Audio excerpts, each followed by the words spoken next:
ನವೀನ್ ಕುಮಾರ್ ಗೌಡ ಎಂದರೆ ಸಹಜವಾಗಿ ಎಲ್ಲರಿಗೂ ತಿಳಿಯುವುದು ಕಷ್ಟ. ರಾಕಿಂಗ್ ಸ್ಟಾರ್ ಯಶ್ ಎಂದರೆ ಚಿಕ್ಕ ಮಕ್ಕಳಿಗೂ ಈ ಹೆಸರು ಚಿರಪರಿಚಿತ. ನೋಡುವುದಕ್ಕೆ ಸ್ಫುರದ್ರೂಪಿ, ಆಕರ್ಷಕ ಮೈಕಟ್ಟು, ಶಾಂತ ಸ್ವಭಾವ, ಆದರೆ ಕೆಲಸದ ವಿಚಾರದಲ್ಲಿ ಹಠ, ಮಾಡಿಯೇ ತೀರಬೇಕೆನ್ನುವ ಹಠ. ಇದೆಲ್ಲ ಕಾರಣಗಳಿಂದ ಇವತ್ತು ರಾಕಿಂಗ್ ಸ್ಟಾರ್ ಯಶ್ ಅವರು ಭಾರತೀಯ ಚಿತ್ರರಂಗದಲ್ಲಷ್ಟೇ ಅಲ್ಲದೆ ಅಂತಾರಾಷ್ಟ್ರೀಯ ಚಲನಚಿತ್ರರಂಗದಲ್ಲೂ ಹೆಸರು ಮಾಡಿದ್ದಾರೆ.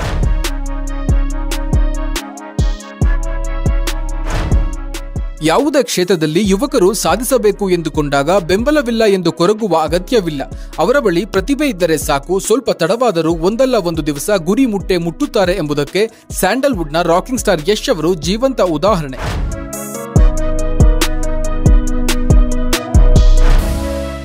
ಯಶ್ ಅವರು ಜನವರಿ 8, 1986ರಲ್ಲಿ ಅರುಣ್ ಕುಮಾರ್ ಮತ್ತು ಪುಷ್ಪಾ ದಂಪತಿಗೆ ಹಾಸನ ಜಿಲ್ಲೆಯ ಬೋನಹಳ್ಳಿ ಗ್ರಾಮದಲ್ಲಿ ಜನಿಸಿದರು. ಅಪ್ಪ ಬಿಎಂಟಿಸಿಯಲ್ಲಿ ಡ್ರೈವರ್, ಅಮ್ಮ ಗೃಹಿಣಿ. ಅವರ ಕುಟುಂಬದಲ್ಲಿ ಯಾರೂ ಸಹ ಸಿನಿಮಾ ಕ್ಷೇತ್ರದ ಮೂಲದವರಲ್ಲ. ಒಬ್ಬಂಟಿಯಾಗಿ ಬೆಳೆದು ಬಂದ ನಟ. ಮಳೆಯ ನೀರು, ಹಳ್ಳ, ಕೆರೆ, ತೊರೆ ಇವೆಲ್ಲವನ್ನು ಮೀರಿ ಸಮುದ್ರ ಸೇರುವ ಹಾಗೆ ಯಶ್ ಅವರು ಸಹ ಬೀದಿ ನಾಟಕ, ಸೀರಿಯಲ್ಗಳು, ನಂತರ ಚಲನಚಿತ್ರ ಕ್ಷೇತ್ರದ ಮೂಲಕ ಹೆದ್ದಾರಿಗೆ ಬಂದರು ಅಂದರೆ ತಪ್ಪಾಗುವುದಿಲ್ಲ.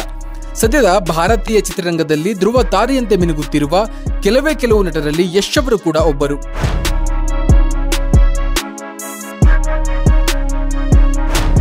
ಶಾಲಾ ಕಾಲೇಜು ದಿನಗಳಿಂದಲೇ ನಟನೆ ಮತ್ತು ನೃತ್ಯದ ಬಗ್ಗೆ ಅಪಾರ ಆಸಕ್ತಿಯನ್ನು ಯಶ್ ಬೆಳೆಸಿಕೊಂಡರು. ಹಲವಾರು ನಾಟಕಗಳಲ್ಲಿ ಮತ್ತು ನೃತ್ಯಗಳಲ್ಲಿಯೂ ಪಾಲ್ಗೊಂಡಿದ್ದಾರೆ.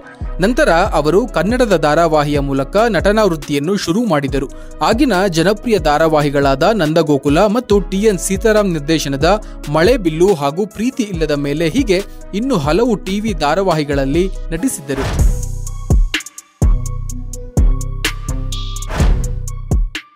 ನಂತರ ಯಶ್ ಅವರು 2006ರಿಂದ ತಮ್ಮ ಸಿನಿಮಾ ಕೆರಿಯರ್ ಅನ್ನು ಶುರು ಮಾಡಿದರು.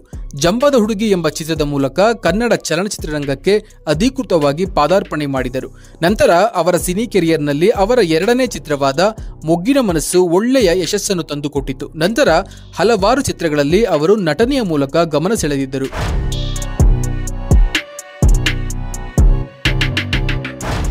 ಅಷ್ಟಕ್ಕೆ ಸುಮ್ಮನಾಗದ ಯಶ್ ಸಿನಿಮಾ ರಂಗದಲ್ಲಿ ಏನಾದರೂ ಮಾಡಬೇಕು, ಕನ್ನಡ ಚಲನಚಿತ್ರರಂಗವನ್ನು ಅಂತಾರಾಷ್ಟ್ರೀಯ ಮಟ್ಟದಲ್ಲಿ ಹೆಸರು ಮಾಡುವಂತೆ ಮಾಡಲೇಬೇಕು ಎಂದು ಒಂದು ಕಡೆ ಹೇಳಿದ್ದೂ ಉಂಟು. ಹೀಗಾಗಿ ಪ್ರತಿ ಚಿತ್ರದಲ್ಲೂ ಏನೋ ಒಂದು ಹೊಸ ಪ್ರಯತ್ನಕ್ಕೆ ಯಶ್ ಅವರು ಕೈ ಹಾಕುತ್ತಿದ್ದರು.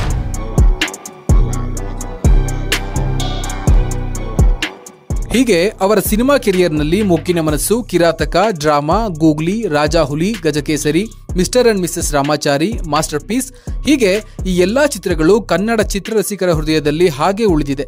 ಈ ಚಿತ್ರಗಳಲ್ಲಿ ಸಿನಿಮಾ ಕಥೆಯ ಜೊತೆಗೆ ಯಶ್ ಅವರ ಆ ಸ್ಟೈಲ್, ಆ ಡೈಲಾಗ್ ಡೆಲಿವರಿ, ಅವರ ಆಟಿಟ್ಯೂಡ್ ಈ ಎಲ್ಲದರ ಮಿಶ್ರಣವೇ ಈ ಚಿತ್ರಗಳ ಯಶಸ್ಸಿಗೆ ಕಾರಣ ಎಂದರೆ ತಪ್ಪಿಲ್ಲ.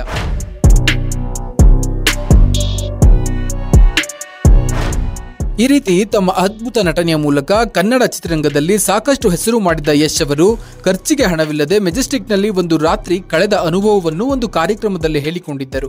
ಹೀಗೆ ಈ ಎಲ್ಲ ಹಂತವನ್ನು ದಾಟಿಕೊಂಡು ಬಂದ ಯಶ್ ಅವರು ಇಂದು ಅಂತಾರಾಷ್ಟ್ರೀಯ ಮಟ್ಟದಲ್ಲಿ ಮಿನುಗುವ ನಕ್ಷತ್ರವಾಗಿದ್ದಾರೆ. ಹೋದೆ ಒಂಥರ ಆಗೋಯ್ತು, ಲಗೇಜ್ ಇಟ್ಬಿಟ್ಟು ಒಂಚೂರು ಹೊರಗಡೆ ಬರ್ತೀನಿ ಅಂದ್ಬಿಟ್ಟು ಹೊರಟೋದೆ. ನಿಮ್ಗೆ ನೆನಪಿದೆಯೋ ಗೊತ್ತಿಲ್ಲ, ಅವತ್ತು ರಾತ್ರಿ ನಾನು ಮೆಜೆಸ್ಟಿಕ್ ಅಲ್ಲಿ ಮಲ್ಕೊಂಡೆ.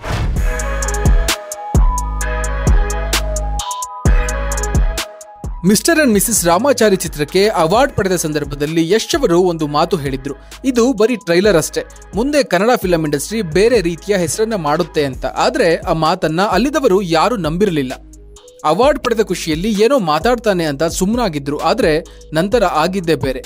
ಯಶ್ ಅವರ ನಟನೆಯ ಬಗ್ಗೆ ಆಕರ್ಷಿತರಾಗಿದ್ದ ಉಗ್ರಂ ಚಿತ್ರದ ನಿರ್ದೇಶಕ ಪ್ರಶಾಂತ್ ನೀಲ್ ಯಶ್ ಅವರಿಗೆ ಒಂದು ಕಥೆಯನ್ನು ಎಕ್ಸ್ಪ್ಲೈನ್ ಮಾಡಿದ್ರು. ಆ ಕಥೆಯೇ KGF ಚಾಪ್ಟರ್ 1.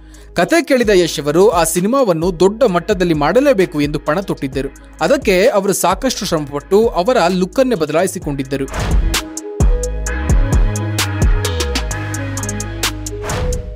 ನಂತರ ಅಂತಿಮವಾಗಿ ಯಶ್ ಮತ್ತು ಪ್ರಶಾಂತ್ ನೀಲ್ ಅವರ KGF ಚಾಪ್ಟರ್ 1 ಚಿತ್ರವು 21 ಡಿಸೆಂಬರ್ 2018ರಲ್ಲಿ ತೆರೆ ಕಂಡಿತು. ಯಾರು ಊಹಿಸದ ರೀತಿಯಲ್ಲಿ KGF ಕರ್ನಾಟಕದಲ್ಲಿ ಅಷ್ಟೇ ಅಲ್ಲದೆ ಭಾರತದ ಎಲ್ಲ ರಾಜ್ಯಗಳಲ್ಲಿಯೂ ತನ್ನ ಕಬಂದ ಬಾಹುವನ್ನ ಚಾಚಿದಂತಿತ್ತು. ಈ ಬೃಹತ್ ಯಶಸ್ಸಿನಿಂದ KGF ಭಾರತದ ಗಡಿ ದಾಟಿ ಬೇರೆ ಬೇರೆ ದೇಶಗಳಲ್ಲಿ ಪ್ರದರ್ಶನಗೊಂಡು ಜಗತ್ತು ಗುರುತಿಸದೇ ಇದ್ದ ಸ್ಯಾಂಡಲ್ವುಡ್ ಅನ್ನು ಇಡೀ ಜಗತ್ತೇ ತಿರುಗಿ ನೋಡುವ ಹಾಗೆ ಮಾಡಿದ್ದು ಇತಿಹಾಸ.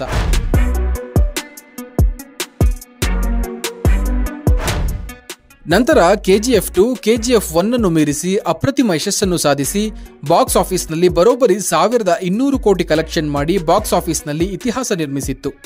ಕನ್ನಡ ಚಿತ್ರರಂಗದಲ್ಲಿ ಯಾರೂ ಮಾಡದ ಸಾಧನೆಯನ್ನು ಯಶ್ ಅವರ KGF ಚಾಪ್ಟರ್ 1 ಮಾಡಿತ್ತು. ಹೀಗೆ ಭಾರತ ಚಿತ್ರರಂಗದಲ್ಲಷ್ಟೇ ಅಲ್ಲದೆ ಇಡೀ ಪ್ರಪಂಚಕ್ಕೆ ಯಶ್ ಅವರು ಚಿರಪರಿಚಿತರಾಗಿದ್ದಾರೆ. ಇದು ಕನ್ನಡ ಚಿತ್ರರಂಗಕ್ಕೆ ಹೆಮ್ಮೆಯ ವಿಷಯವಾಗಿದೆ.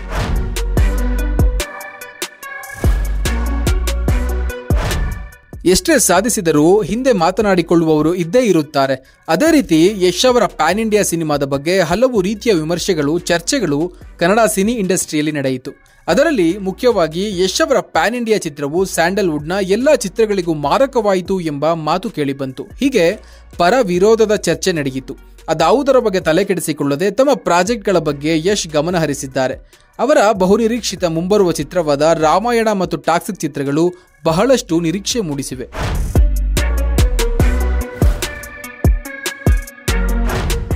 ಯಶ್ ಅವರ ಸಮಾಜಮುಖಿ ಕಾರ್ಯದ ಬಗ್ಗೆ ಮಾತನಾಡುವುದಾದರೆ ತಮ್ಮ ಯಶೋಮರ್ಗ ಯೋಜನೆಯ ಮೂಲಕ ಹಲವು ಕೆರೆಗಳ ಹೂಳೆತ್ತುವುದು ಮತ್ತು ಬಡ ವಿದ್ಯಾರ್ಥಿಗಳ ನೆರವಿಗೆ ಧಾವಿಸಿದ್ದು, ಹೀಗೆ ಇನ್ನೂ ಹಲವು ಸಾಮಾಜಿಕ ಕಾರ್ಯಗಳಲ್ಲಿ ಯಶ್ ಭಾಗಿಯಾಗಿದ್ದಾರೆ.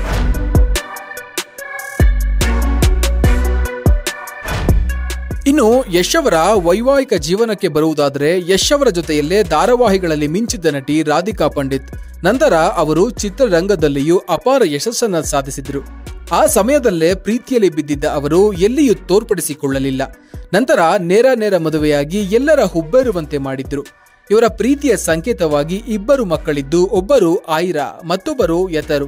ಹೀಗೆ ಇವರ ಜೀವನ ಸುಖಕರವಾಗಿರಲಿ ಮತ್ತು ಹೀಗೆ ಅವರ ಎಲ್ಲ ಪ್ರಾಜೆಕ್ಟ್ಗಳಿಗೂ ಆಲ್ ದ ಬೆಸ್ಟ್ ಹೇಳುತ್ತಾ ಚಿತ್ರರಂಗಕ್ಕೆ ಇನ್ನಷ್ಟು ಯಶಸ್ವಿ ಚಿತ್ರಗಳನ್ನು ನೀಡಲಿ ಎಂದು ಹಾರೈಸೋಣ.